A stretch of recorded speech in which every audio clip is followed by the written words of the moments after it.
What's up guys, I'm Phoenix Master 1 and welcome to another Resplendent review. Today I'll be taking a look at Resplendent Catria and gonna be going over the builds that you could run on her in the modern times, and at the end I'll have a special bonus segment. So I'm a bit late to this Resplendent review, but that means that we've got Emblem Sigurd and also the fodder out of the Attuned Chimera and Aided Dragon Banner. So here we have got Catria as one of the original units from the release of the game, and she is a lance flyer with WHITEWING lance as her preferred weapon. She got this weapon refined a year later, and this was actually a pretty nice weapon refine for that time because she had a killer lance and that evolved into -1 special cooldown preferred weapon, which was amazing for that time in the game. And if the number of flying allies in 2 spaces of her is 2 or more, then she gets +3 to all of her stats, and she also gets the player phase brave effect. So back then, we didn't really have as many easy brave effects that we have now, and we didn't even have the triangle attack status, so this was the triangle attack, and Catria would use this player phase brave effect really well with her -1 special cooldown weapon. But even at that time, I would say that a lot of people did prefer Est because she did have the armor effective damage, and having the brave attack on that was really solid because armors were everything in the metagame at that time. So Catria was still really fun and was better than Pala, and she could still be used with this weapon, but I wouldn't really say that it's really worth the divine dues because now you can get the brave effect a lot easily with triangle attack from Brattle Catria or even Ice Stripe Thea.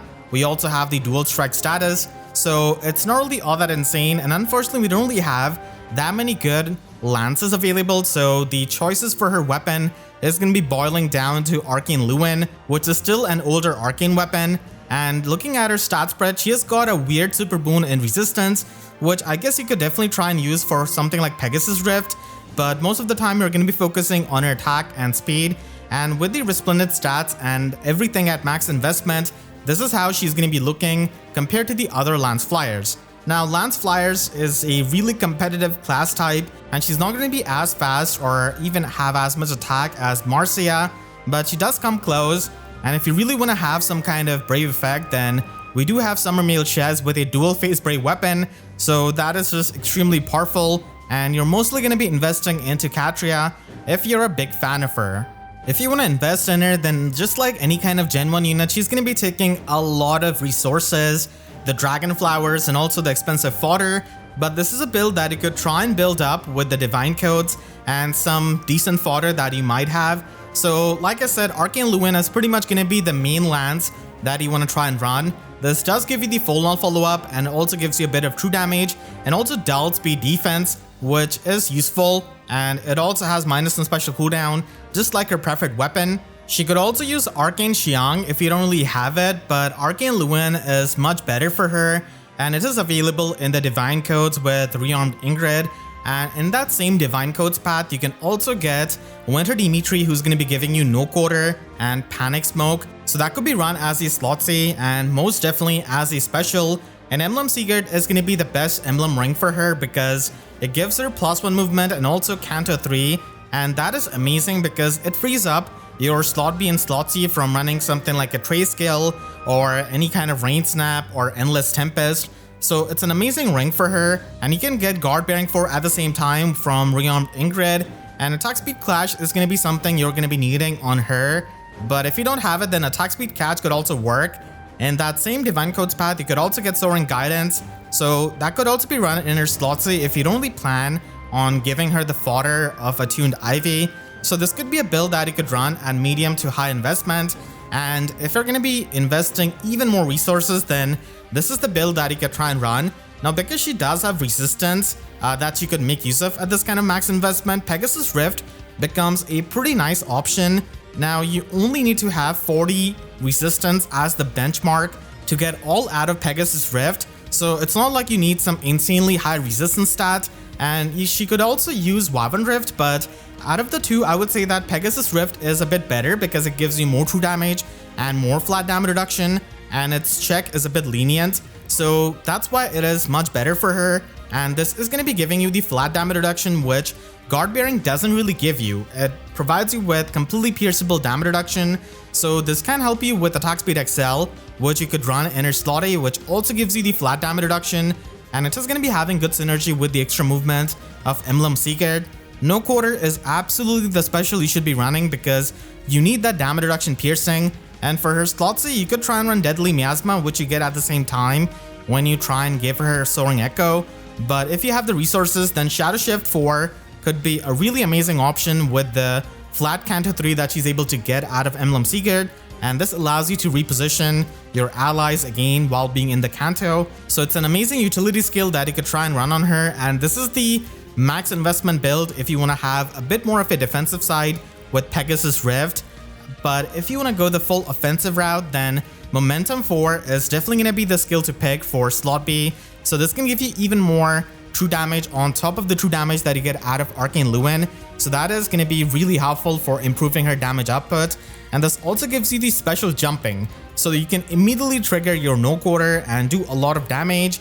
And again, with slot C, you could try and run Deadly Miasma or Shadow Shift, depending on which kind of fodder you've got.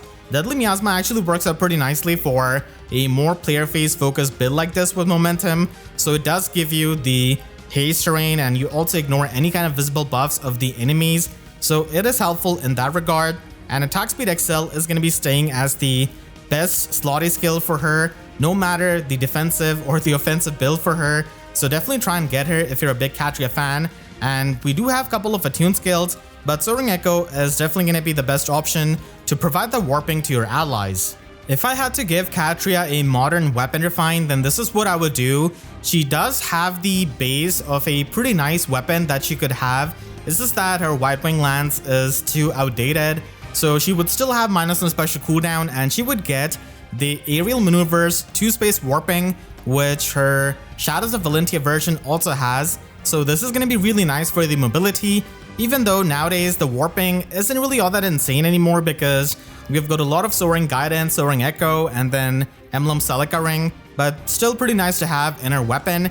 And then if she's within 3 spaces of an ally, she's going to be getting +5 to all of her stats, and she's able to get the true damage based on 20% of her speed, which does help her with the damage output as a Gen 1 unit.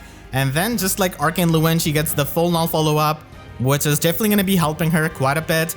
And then for her weapon refine, I've tried to modernize it a bit. So if the number of allies in 3 spaces is 2 or more, then she gets her player phase Brave effect. So this makes it a lot easier to get the Brave effect going in the player phase, which makes her a much better unit. Now Triangle Attack does have the restriction of 2 spaces, but I think that a Gen 1 unit like her definitely needs a bit more of leniency, and making it work in 3 spaces is gonna be nice. And she doesn't really need to have the flying allies be near her. It can be any kind of allies, it's just that she needs 2 or more. And then this weapon is going to be giving her another round of +5 to all of her stats, because now the weapon refines actually give you +10 to all of your stats nowadays, even for a demote unit. So this allows her to get more stats. And then I would give her the tempo effect. So the tempo effect is really powerful with a player phase Brave effect.